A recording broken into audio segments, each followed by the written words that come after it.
हम अक्सर ना ये मानते हैं कि जीवन में अगर कोई बहुत बड़ी सफलता हासिल करनी है तो हमें बाहरी दुनिया में कुछ नई चीजें सीखनी होंगी या कोई नई डिग्री लेनी होगी। हाँ, बिल्कुल ऐसे ही लगता है सबको, है ना। मतलब हम सोचते हैं कि कोई नया सीक्रेट फॉर्मूला खोजना होगा, लेकिन आज की इस गहरी चर्चा में हम जिस विचार का विश्लेषण कर रहे हैं वो बहुत ही चौंकाने वाला है।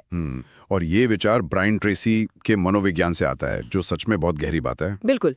उनका कहना है कि समस्या इस बात में है ही नहीं कि क्या सीखना है, बल्कि समस्या इस बात में है कि हम असल में खुद को मानते क्या हैं। सही कहा। तो आज हम सब इसी विषय पर एक बहुत ही मजेदार और गहरी चर्चा करने वाले हैं। आज का हमारा विषय है ब्रायन ट्रेसी की रीबिल्ड योरसेल्फ, यानी स्वयं को फिर से बनाने की थ्योरी, जो उनकी प्रसिद्ध साइकोलॉजी ऑफ अचीवमेंट का एक बहुत ही प्रभावशाली हिस्सा है। कि फिनिश प्रोडक्ट नहीं है, बिल्कुल नहीं, बल्कि हम सब एक चलते फिरते प्रोजेक्ट की तरह हैं, जिन्हें जब चाहें एक नए और बेहतर वर्जन, मतलब एक वर्जन 2.0 में अपडेट किया जा सकता है। और पता है, ये जो वर्जन 2.0 का कॉन्सेप्ट है ना, ये अपने आप में एक बहुत बड़ी मनोवैज्ञानिक राहत देता है। कैसे? देखो, ये इस धारणा को तोड़ देता है कि हमारा व्यक्तित्व कोई पत्थर की लकीर है। मतलब ट्रेसी को जो काम है वो कोई सतही मोटिवेशन नहीं है यार। हाँ, वो तो है। ये एक बहुत ही व्यवहारिक सिस्टम आर्किटेक्चर है। ये हमें सिखाता है कि अपने पुराने विचारों और आदतों की ईंटों को कैसे तोड़ा जाए और एक नई और मजबूत इमारत कैसे खड़ी की जाए। अच्छा, जब मैं इन स्रोतों को पढ़ रही थी ना, तो मेरे दिमाग में किसी इमारत का उदाहरण नहीं आया। अच्छा, तो क्या आया दिमाग में? मुझे ये पूरी थ्योरी किसी स्मार्टफोन के सॉफ्टवेयर अपडेट की तरह लगी। अरे वाह, ये बहुत ही दिलचस्प तरीका है इसे देखने का। है ना। मतलब मान लीजिए किसी के पास एक ऐसा स्मार्टफोन है जिसका जो ऑपरेटिंग सिस्टम है वो 10 साल पुराना है। हाँ, और वो उसे आज चला रहा है। बिल्कुल। अब वो व्यक्ति उसमें बाजार की सबसे नई और एकदम शानदार एप्स इंस्टॉल करने की कोशिश कर रहा है, तो क्या होगा? वो जाहिर सी बात है, एप्स क्रैश हो जाएंगी, वो काम ही नहीं करेंगे। एकदम सही। और हमारी नई स्किल्स, हमारी नई आदतें, ये सब वो नई एप्स ही तो हैं। लेकिन अगर हमारा बुनियादी मानसिक सॉफ्टवेयर, जिसे ट्रेसी सेल्फ कॉन्सेप्ट कहते हैं, वो ही पुराना और कमजोर है, तो कोई भी नई सफलता उस पर टिकी नहीं पाएगी। इस उदाहरण को अगर हम मनोविज्ञान के नजरिए से देखें ना, तो ये जो सेल्फ कॉन्सेप्ट है, ये असल में हमारे दिमाग में एक मास्टर फिल्टर की तरह काम करता है। मास्टर फिल्टर मतलब वो कैसे? मतलब हमारा जो बाहरी जीवन है वो हमेशा हमारे आंतरिक सेल्फ कॉन्सेप्ट का ही प्रतिबिंब होता है। बिल्कुल।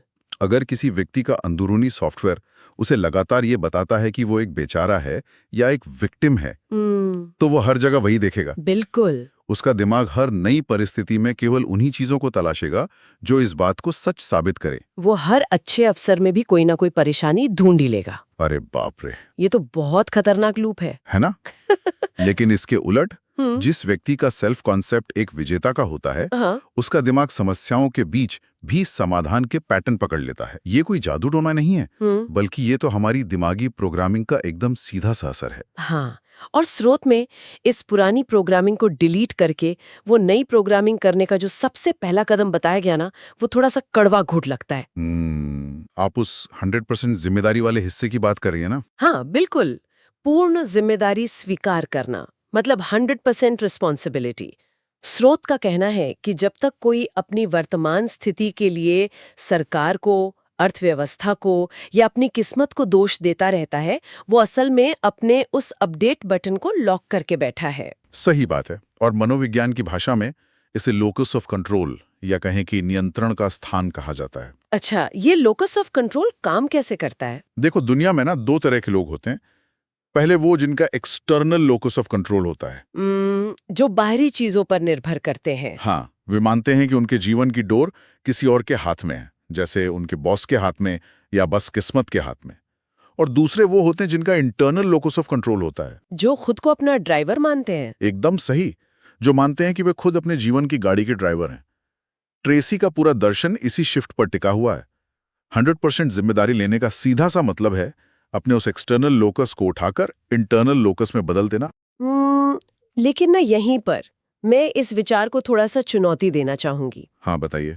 मतलब देखिए, ये सिद्धांत सुनने में तो बहुत अच्छा लगता है, लेकिन क्या व्यावहारिक रूप से हर एक चीज के लिए 100% जिम्मेदारी लेना खुद पर बहुत भारी मानसिक दबाव डालना नहीं है? ये सवाल बहुत लोग पूछते हैं। मतलब मान लीजिए कोई वैश्विक महामारी आ गई या किसी कंपनी ने रातों रात अपने 500 कर्मचारियों को नौकरी से निकाल दिया। बिल्कुल। अब ये तो पूरी तरह से बाहरी चुनौतियां हैं ना, जो वास्तव में लोगों के नियंत्रण से एकदम बाहर है। ऐसे में अगर कोई व्यक्ति ये कहे कि ये सब मेरी जिम्मेदारी है, तो क्या वो खुद को बेवजह एक अपराधी की तरह महसूस नहीं करेगा? ये एक बहुत ही जायज चिंता है। और देखो, यहीं पर दोष यानी ब्लेम और जिम्मेदारी यानी रिस्पॉन्सिबिलिटी के बीच का फर्क समझना बहुत जरूरी हो जाता है। अच्छा, दोनों में क्या फर्क है इस संदर्भ में? लोकस ऑफ कंट्रोल का मतलब खुद को दोषी ठहराना बिल्कुल नहीं है। महामारी का आना या कंपनी का अचानक बंद होना किसी व्यक्ति की गलती नहीं है। हाँ, वही तो मैं कह रही थी। लेकिन जरा रिस्पॉन्सिबिलिटी शब्द को ध्यान से देखें, ये रिस्पॉन्स एबिलिटी से बना है, यानी आपकी प्रतिक्रिया देने की क्षमता। जो हुआ वो आपके हाथ में नहीं था, लेकिन अब उस पर आपकी प्रतिक्रिया क्या होगी ये पूरी तरह से आपके ही हाथ में है। ओह, अब समझी। मतलब रिएक्शन हमारे हाथ में है। बिल्कुल। जब कोई व्यक्ति अपनी नौकरी जाने का दोष अर्थव्यवस्था पर डालता है, तो वो अपनी शक्ति उस अर्थव्यवस्था को सौंप देता है और खुद को असहाय महसूस करता है। हाँ, और वो कुछ कर भी नहीं पाता फिर। लेकिन जब वो कहता है कि हालात जो भी हों, मेरी जिंदगी का जिम्मेदार मैं हूं और अब मुझे तय करना है कि आगे क्या करना है, तो वो उस लाचारी के एहसास से तुरंत बाहर आ जाता है। ये तो पूरा नजरिया ही बदल देता है। हाँ, इससे शरीर में कॉर्टिजोल यानी स्ट्रेस हार्मोन का स्तर गिरता है और दिमाग नए विकल्प सोचने के लिए तुरंत सक्रिय हो जाता है। ये तो बहुत ही स्पर्श करने वाला विश्लेषण है। तो इसका मतलब ये हुआ कि जिम्मेदारी लेने का मतलब अपने आप को सजा देना नहीं है, बल्कि अपनी शक्ति को वापस अपने हाथ में लेना है। एकदम सही कहा आपने।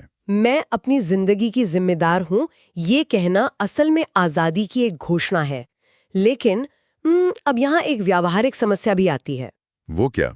मान लेते हैं कि हमने मानसिक सॉफ्टवेयर को अपडेट कर लिया, हमने अपनी गाड़ी का स्टीयरिंग व्हील बहुत मजबूती से अपने हाथ में ले लिया, लेकिन यार अगर हमारे जीपीएस में कोई मंजिल ही नहीं डाली गई है, तो हम तो बस गोल गोल घूमते रहेंगे ना। हाँ, वो तो है।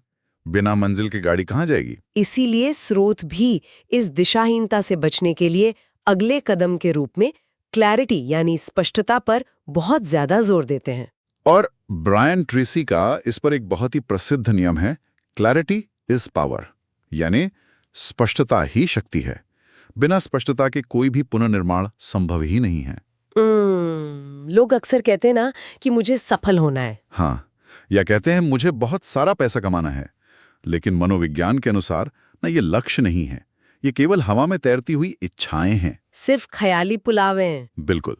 जब तक कोई लक्ष्य कागज पर लिखा नहीं जाता, वह दिमाग के लिए एक अमूर्त विचार ही रहता है, जिस पर काम करने की कोई तत्काल आवश्यकता उसे महसूस ही नहीं होती। और इस अमूर्त विचार को जमीन पे लाने के लिए ही ट्रेसी ने एक 7 कदमों की बहुत ही ठोस विधि दी है। हाँ, वो 7 कदम बहुत जरूरी हैं। ये विधि शुरू होती है ये तय करने से कि हमें वास्तव में क्या चाहिए, फिर उसे लिखना, उसके लिए एक डेडलाइन तय करना, एक सूची बनाना, योजना बनाना, तुरंत कार्रवाई करना और हर दिन उस दिशा में कुछ न कुछ करना। ये 7 कदम एक पूरा फ्रेमवर्क बनाते हैं। लेकिन यार अक्सर जब हम ऐसी सूचियों के बारे में सुनते हैं ना, तो लगता है कि अरे ये तो बस एक साधारण सी टू डू लिस्ट है। ज्यादातर लोग यही सोचते हैं। लेकिन मुझे लगता है कि इसमें ये जो लिखने और डेडलाइन तय करने का हिस्सा है ना, वो कुछ अलग तरह से काम करता है।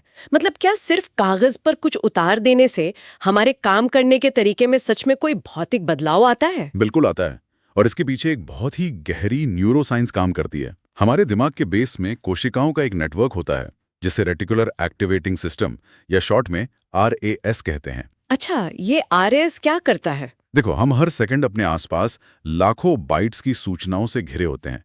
आवाजें हैं, रंग हैं, लोग हैं, अफसर हैं। बहुत सारा डेटा होता है। हाँ, अगर हमारा दिमाग हर एक चीज को प्रोसेस करने लगे ना, तो वो क्रैश हो जाएगा। इसलिए ये RAS एक गार्ड की तरह काम करता है, जो केवल उसी जानकारी को अंदर आने देता है जो हमारे लिए उस पल में महत्वपूर्ण है। ओहो, अगर इसे एक उदाहरण से समझें तो क्या ये वैसा ही है जैसे जब कोई व्यक्ति एक खास रंग की नई कार खरीदने का फैसला करता है? हाँ, बताइए। मान लीजिए किसी ने एक लाल रंग की कार खरीदने की सोची, तो अचानक उसे सड़क पर हर जगह वही लाल रंग की कार दिखने लगती है। क्या रातों रात शहर में लाल कारें बढ़ गई? बिल्कुल नहीं। नहीं ना। कारें तो वहीं थीं, लेकिन पहले दिमाग का जो ये गार्ड है आरएएस, वो उन्हें अनदेखा कर रहा था। ये लाल कार वाला उदाहरण पूरी तरह से सटीक है। लक्ष्य को लिखने की जो प्रक्रिया है वो असल में हमारे अवचेतन मन और हमारे इस आरएएस को एक सीधा कमांड देना है कि ये चीज मेरे लिए जरूरी है। हाँ, जब हम अपने लक्ष्य को स्पष्ट रूप से लिखते हैं और उसके साथ एक समय सीमा या डेडलाइन जोड़ देते हैं तो हम अपने दिमाग के अलार्म सिस्टम को ऑन कर देते हैं। और डेडलाइन से तो प्रेशर भी बनता है। बिल्कुल, डेडलाइन एक मनोवैज्ञानिक दबाव पैदा करती है।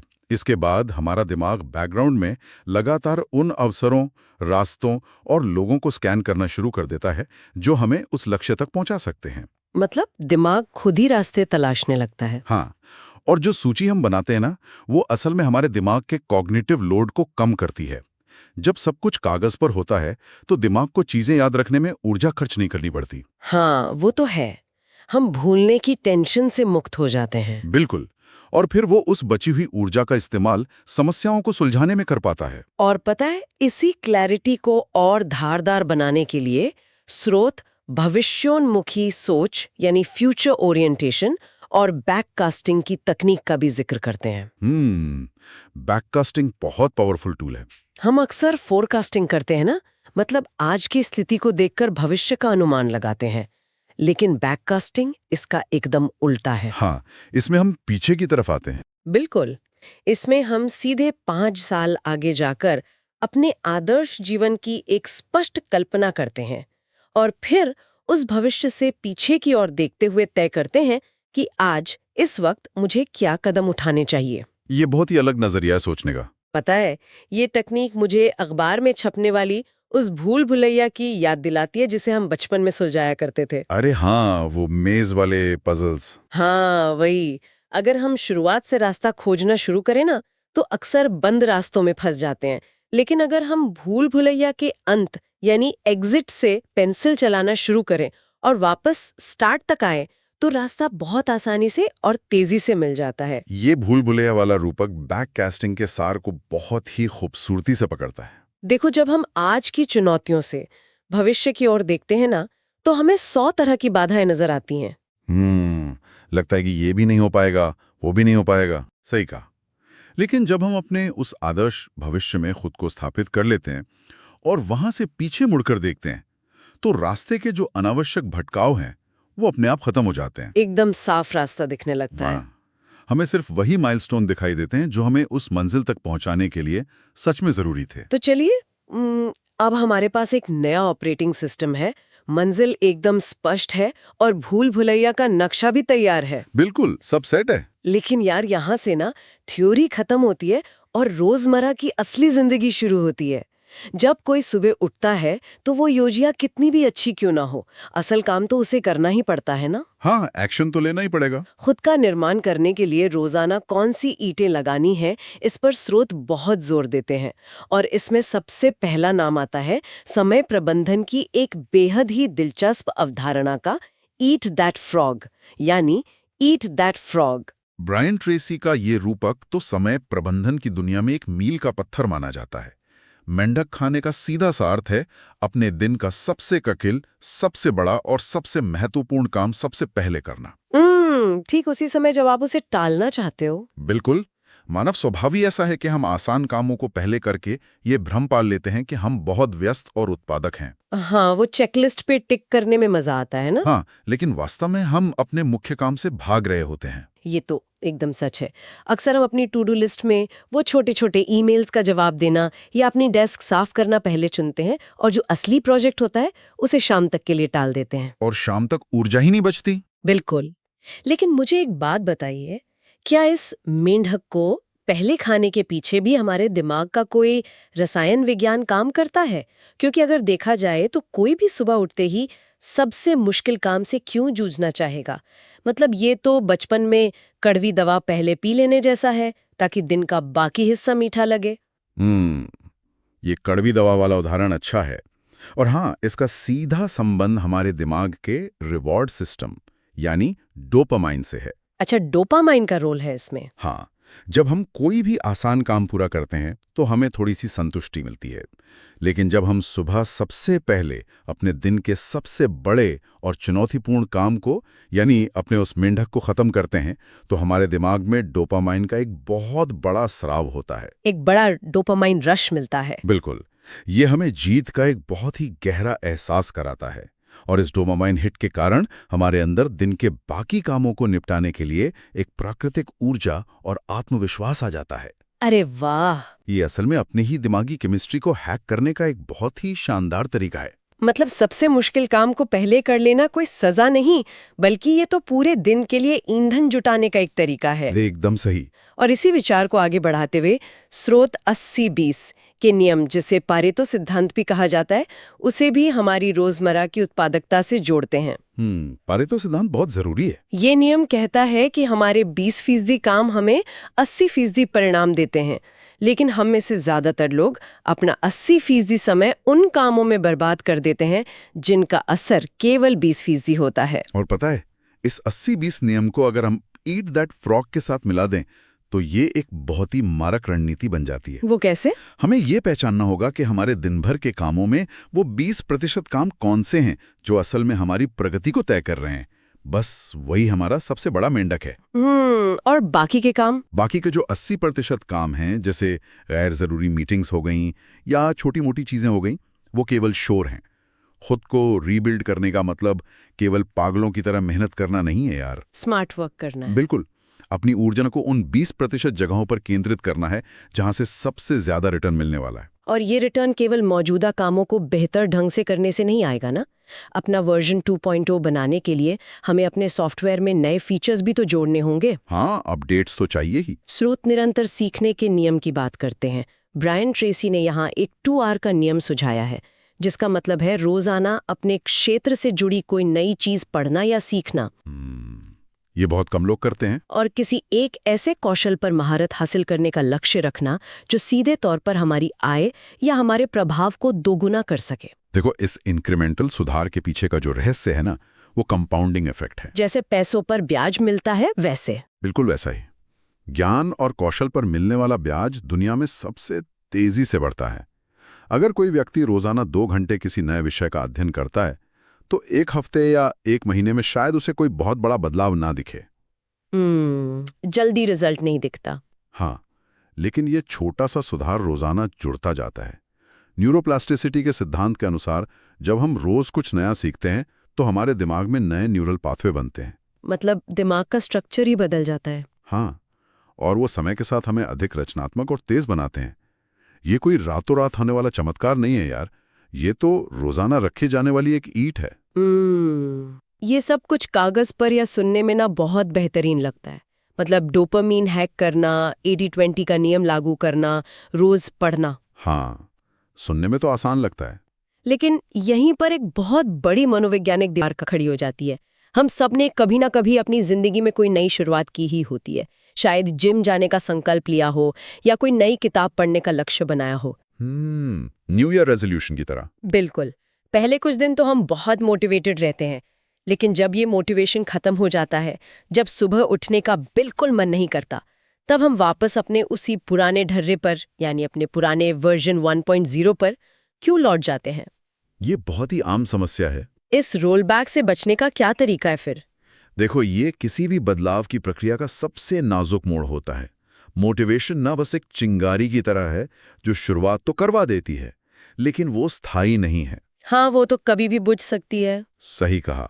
तो पुराने वर्जन से नए वर्जन तक पहुंचने के बीच की जो खाई है, उसे पाटने के लिए जिस पुल की जरूरत होती है, वो है आत्मानुशासन, यानी सेल्फ डिसिप्लिन। अनुशासन ही पुल है। हाँ, और ब्रायन ट्रेसी इसे बहुत स्पष्ट रूप से परिभाषित करते हैं। वो कहते हैं कि आत्मानुशासन वो क्षमता है जिससे आप वो काम करते हैं जो आपको करना चाहिए, सही समय पर करते हैं, चाहे आपका मन हो या ना हो। चाहे आपका मन हो या ना हो। यार, यही वो जगह है जहां अच्छे इरादे दम तोड़ देते हैं। बिल्कुल, मन से लड़ना सबसे मुश्किल है। और इस अनुशासन के पुल को मजबूत बनाए रखने के लिए ट्रेसी के दर्शन में 3 मुख्य स्तंभों का जिक्र है, जो इस बात को तय करते हैं कि हमारी ये नई इमारत खड़ी रहेगी या फिर गिर जाएगी। वे इसे आवर यानी हमारा के 3 पहलुओं के रूप में समझाते हैं, क्योंकि उनका मानना है कि हमारे विचार ही अंततः हमारी वास्तविकता का निर्माण करते हैं। ये 3 स्तंभ असल में हमारे पुनर्निर्माण के कोर सिस्टम हैं। पहला स्तंभ है आवर इनर डायलॉग, यानी हमारी आंतरिक बातचीत, जो हम खुद से बात करते हैं। हाँ, हम शायद इस बात पर गौर नहीं करते, लेकिन हम पूरे दिन में सबसे ज्यादा बातें किसी और से नहीं बल्कि खुद से ही करते हैं। हमारे अवचेतन मन में लगातार एक टेप चलता रहता है। और ये देखना बहुत हैरान करने वाला है कि वो टेप कितनी आसानी से नकारात्मक हो जाता है। बहुत जल्दी नेगेटिव हो जाते हैं हम, है ना? कोई मुश्किल काम सामने आते ही अंदर से आवाज आती है, अरे मुझसे नहीं होगा, या मुझ में तो वह टैलेंट ही नहीं है। मनोविज्ञान बताता है कि ये वाक्य हमारे दिमाग को सचमुच पंगु बना देते हैं। एकदम सही। स्रोत का सुझाव है कि हमें इस नकारात्मक आंतरिक बातचीत को मैं कर सकती हूँ या मैं अपनी परिस्थिति की जिम्मेदार हूँ जैसे शक्तिशाली वाक्यों से रिप्लेस करना होगा। ये रिप्लेसमेंट बहुत जरूरी है, क्योंकि खुद को ऐसे निर्देश देना अपनी दिमागी प्रोग्रामिंग को हैक करने का सबसे तेज तरीका है। हमारा दिमाग इस बात में फर्क ही नहीं कर पाता कि ये आवाज बाहर से आ रही है या अंदर से, वो बस उस पर अमल करता है। बिल्कुल। और इस आंतरिक आवाज के साथ साथ ना, जो दूसरा सबसे प्रभावशाली स्तंभ है वो बाहरी दुनिया से आता है, और वो है आवर एसोसिएशंस, यानी हमारी संगति। हमारे आसपास के लोग। हाँ, ये व्यक्तिगत विकास का एक बहुत ही पुराना और सिद्ध नियम है कि हम उन 5 लोगों का औसत बन जाते हैं जिनके साथ हम अपना सबसे ज्यादा समय बिताते हैं। ये तो मैंने भी बहुत बार सुना है। अगर कोई व्यक्ति खुद को फिर से बनाने की कोशिश कर रहा है, लेकिन उसके आसपास ऐसे लोग हैं जो लगातार बस शिकायतें करते रहते हैं, जिनके खुद के कोई लक्ष्य नहीं है, तो वो उसे भी नीचे खींच लेंगे। हाँ, वो अनजाने में ही उसे वापस उसी पुराने सांचे में खींच लेंगे। हमारी जो ऊर्जा और मानसिकता है ना, वो हमारे आसपास के माहौल से बहुत गहराई से प्रभावित होती है। लेकिन यार, इस नियम को लेकर ना एक बहुत बड़ी व्यवहारिक उलझन अक्सर सामने आती है। वो कैसे? मतलब हम ये तो सुन लेते हैं कि भाई अपनी संगति सुधारें, लेकिन हम अपनी संगति का ऑडिट करें कैसे? खासकर तब जब हम अपने आसपास के लोगों को आसानी से बदल ही नहीं सकते। ये तो एक बहुत ही रियल प्रॉब्लम है ना?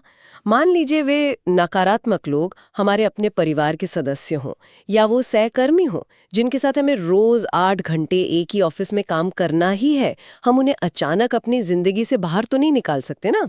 तो फिर ये सिद्धांत असल जिंदगी में कैसे लागू होगा? करने की बात करते हैं ना, तो इसका मतलब ये बिल्कुल नहीं है कि हम अपने परिवार या सहकर्मियों से सारे रिश्ते नाते ही तोड़ लें। तो फिर क्या करना चाहिए? इसका संबंध असल में अपने प्राइम मानसिक समय और अपनी ऊर्जा को नियंत्रित करने से है। अगर हम अपने आसपास के लोगों को बदल नहीं सकते, तो हम उनके साथ जुड़ने की जो गहराई है उसे तो बदल सकते हैं। इसे कैसे करेंगे? इसे मेंटल बाउंड्रीज या मानसिक सीमाएं तय करना कहते हैं। हम ये तय कर सकते हैं कि हम उनके साथ केवल सामान्य विषयों पर बात करेंगे, जैसे मौसम या टीवी शो, ना कि अपनी महत्वाकांक्षाओं या अपने लक्ष्यों के बारे में जहां वे हमें हतोत्साहित कर सकें। अच्छा, मतलब अपने गोल्स उनसे शेयर ही मत करो। बिल्कुल। और इसी के साथ हमें जानबूझकर ऐसे लोगों की तलाश करनी होगी जो हमें प्रेरित करते हैं। ऐसे लोग कहाँ मिलेंगे? ये कोई मेंटर हो सकता है, कोई ऑनलाइन कम्युनिटी हो सकती है, या बस ऐसे लोग हो सकते हैं जो हमसे जीवन में एक कदम आगे हैं। यानी अगर शारीरिक रूप से हम नकारात्मक माहौल में भी फंसे हैं, तो भी हम अपनी मानसिक सीमाओं के जरिए अपनी रक्षा कर सकते हैं।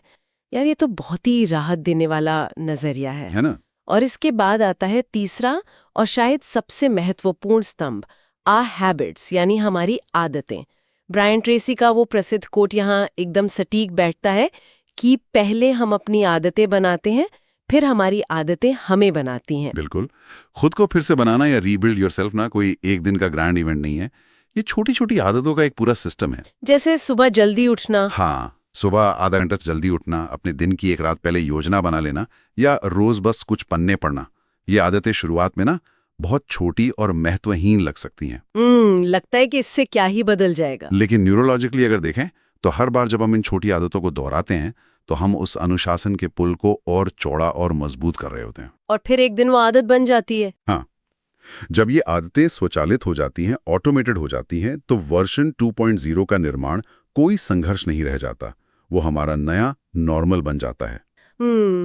अगर हम आज के इस विस्तृत विश्लेषण के सभी धागों को एक साथ पिरोए ना, तो ये एकदम स्पष्ट हो जाता है कि अपना नया वर्जन बनाना कोई रहस्यमयी कला नहीं है, बल्कि एक बहुत ही स्पष्ट विज्ञान है। बिल्कुल एक साइंस है ये। इसकी शुरुआत होती है अपने मानसिक सॉफ्टवेयर को एक विक्टिम से हटाकर विक्टर में अपडेट करने से। सही कहा। इसके बाद आता है 100% जिम्मेदारी लेकर अपनी जिंदगी का नियंत्रण वापस अपने हाथ में लेना। फिर बैक कास्टिंग के जरिए अपने भविष्य के लक्ष्यों को कागज पर लिखकर अपने दिमाग के उस RAS को सक्रिय करना। और फिर अपने मेंढक को खाना। हाँ, रोजाना अपने मेंढक को खाकर डोपामीन का सही इस्तेमाल करना, 80-20 के नियम से अपनी ऊर्जा को केंद्रित करना और अंत में अनुशासन, सकारात्मक आंतरिक बातचीत और सही आदतों का एक ऐसा सिस्टम तैयार करना जो आपको पीछे न खिसकने दे। इस पूरी प्रक्रिया का जो निचोड़ है ना, वो ब्रायन ट्रेसी की उस शक्तिशाली वाक्य में समाहित है, आपका जीवन केवल तभी बेहतर होता है जब आप खुद बेहतर होते हैं। बहुत खूब। बारी सफलता हमेशा आंतरिक विकास का ही अनुसरण करती है। ये इस बात की याद दिलाता है कि हमारा निर्माण कार्य कभी समाप्त नहीं होता। हम सब हमेशा प्रगति पर हैं। हमेशा प्रगति पर है यार। ये विचार अपने आप में कितनी आजादी देता है। लेकिन इस चर्चा को समाप्त करने से पहले इस पूरी स्रोत सामग्री से उभरने वाले एक बहुत ही प्रासंगिक विचार पर गौर करना जरूरी है। हाँ बिल्कुल, बताइए। हमने अभी ब्रायन ट्रेसी के उस नियम की चर्चा की कि हम उन 5 लोगों का औसत होते हैं जिनके साथ हम सबसे ज्यादा समय बिताते हैं। बिल्कुल। लेकिन जरा एक अलग नजरिए से सोचें, आज के इस डिजिटल युग में क्या वो 5 लोग वास्तव में केवल इंसान ही हैं? अच्छा, ये तो बहुत ही गहरा सवाल है ना? बहुत से लोग दिन में कई घंटे अपने फोन की स्क्रीन पर बिताते हैं। जिन पॉडकास्ट को रोज सुना जाता है, जिन यूट्यूबर्स की आवाज़ों के साथ घंटों बिताए जाते हैं, या जिन सोशल मीडिया फीड्स को लगातार बस स्क्रॉल किया जाता है, क्या वो डिजिटल प्रभाव भी उन 5 लोगों की गिनती में नहीं आने चाहिए? ये बहुत ही विचारणीय बिंदु है। इस पर विचार करना बहुत दिलचस्प है कि हमारा दिमाग इस बात में कोई खास अंतर नहीं करता कि प्रभाव किसी इंसान के सामने बैठने से आ रहा है या किसी चमकती हुई स्क्रीन से। दिमाग के लिए तो सब डेटा है। क्या अनजाने में ही ये हमारी जो डिजिटल डाइट है वो हमारे नए वर्जन, हमारे वर्जन 2.0 की ईंटें तैयार नहीं कर रही है? ये सच में सोचने वाली बात है। तो इस चर्चा से जो एक बड़ा सवाल उभर कर आता है वो ये है कि आपके उस रीबिल्ड प्रोजेक्ट की नींव में जो सामग्री लग रही है, क्या वो आपको उस दिशा में ले जा रही है जहां आप असल में जाना चाहते हैं? क्या आपकी स्क्रीन आपको बेहतर बना रही है या सिर्फ आपके मानसिक सिस्टम को हैंग कर रही है?